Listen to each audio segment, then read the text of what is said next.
केंद्र की मोदी सरकार ने सेना में रुकी हुई भर्ती को खोल दिया है। रक्षा मंत्री राजनाथ सिंह ने अग्निपथ स्कीम का ऐलान कर दिया है। इससे सेना में शॉर्ट टर्म सेना में बहाली हो पाएगी।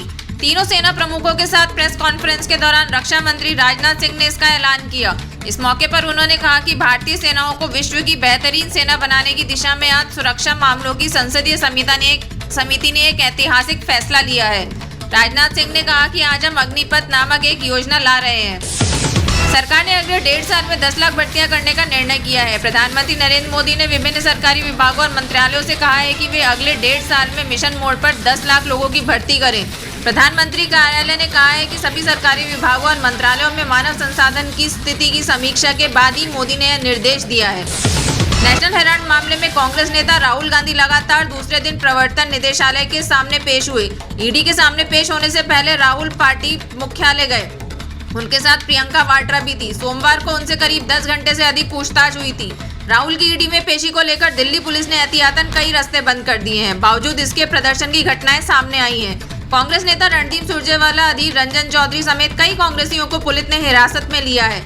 ईडी ऑफिस के बाहर कांग्रेस कार्यकर्ताओं और पुलिस के बीच में झड़प भी हुई है।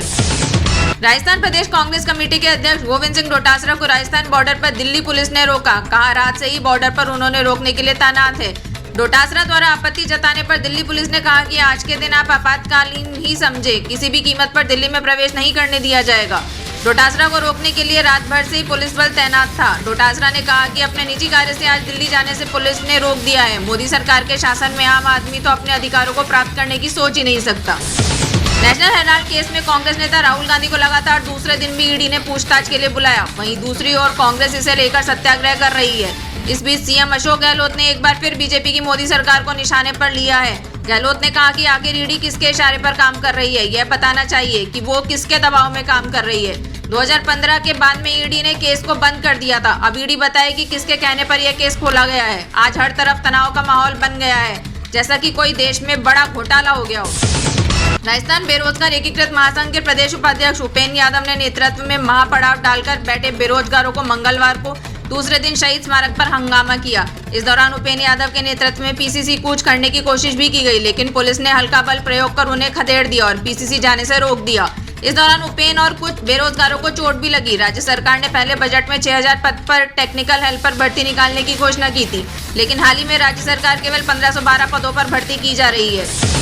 भरतपुर में आरक्षण की मांग को लेकर बीते 48 घंटे से जयपुर आगरा हाईवे पर सैनी समाज के लोग आंदोलन कर रहे हैं। समाज के लोगों को से वार्ता करने के लिए मंगलवार को मंत्री विश्वेंद्र सिंह पहुंचे, लेकिन समाज का प्रतिनिधिमंडल वार्ता के लिए नहीं आया। विश्वेंद्र सिंह ने कहा कि यदि समाज में कोई नेता नहीं है तो बात करने के लिए आ गया है। इलाज के लिए भाई संघ अजमेर संभाग के बड़े अस्पताल जेएलएन में 23 साल की युवती से रेप का मामला सामने आया है। भाई की शिकायत पर पुलिस ने मुकदमा दर्ज कर लिया है। पुलिस सूत्रों के अनुसार आरोपी को हिरासत में लिया जा चुका है। भीषण गर्मी में प्री मानसून की बारिश आमजन के लिए राहत ला रही है। बीते 24 घंटे में बाड़मेर में मूसलाधार बारिश से जनजीवन अस्त व्यस्त होता हुआ नजर आया। प्रदेश में आषाढ़ मास के आगाज से पूर्व मेघ मेहरबान हो रहे हैं। मंगलवार को भी चक्रवाती हवाओं के असर से जयपुर समेत अन्य जिलों में मेघ बरसने की संभावना है। प्रदेश में प्री मानसून सक्रिय होने से पूरी तरह से मौसम में बदलाव देखने को मिल रहा है। बीते 48 घंटे की बात की जाए तो प्रदेश में कई जगहों पर बारिश हुई है। डीसीपी प्रहलाद कृष्णिया ने नकबजन गिरोह का किया पर्दाफाश। शातिर चेन स्नैचर और नकबजन गिरोह को लेकर डीसीपी प्रहलाद कृष्णिया ने की बड़ी कार्रवाई। जयपुर की प्रतापनगर थाना पुलिस ने गिरोह के 4 बदमाशों को किया गिरफ्तार। बदमाशों से लूट की 3 चेन और लाखों रुपए का सामान बरामद। डीसीपी कार्यालय में प्रेस वार्ता कर दी जानकारी।